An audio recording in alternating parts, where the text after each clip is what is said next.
said. To sport now, and former West Indian captain rated the finest player of the 80s is currently staying on the Gold Coast. The original Master Blaster Viv Richards is a guest at Royal Pines Resort this weekend. Glenn Palmer caught up with the cricket legend who's working on his golf and tennis game.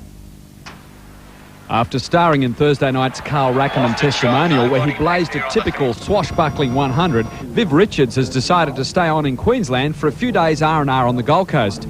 In the 4 years since he retired from all forms of first-class cricket, Vivy has worked overtime on reducing his golf handicap from 24 down to 18.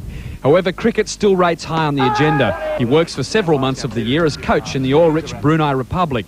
But when Australia tours the West Indies later this year, he'll be back on his island home of Antigua, looking forward to what he believes will be one of the finest test series in recent years. If they beat us in this particular series, I think they may have to beat us maybe 3 times in a row, like take us in the West Indies, take us down under when we come down here, and hopefully World Cup or whatever. But I still believe that the West Indies is still a pretty strong force. As the undisputed master blaster of the 80s, Richards has no doubts the current West Indian batsman Brian Lara is the new superstar of world batting. It's Lara first, with Mark Waugh not far behind.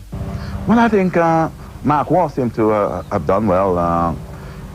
It depends, you know, you seem to have that sort of a talent which is just spread around.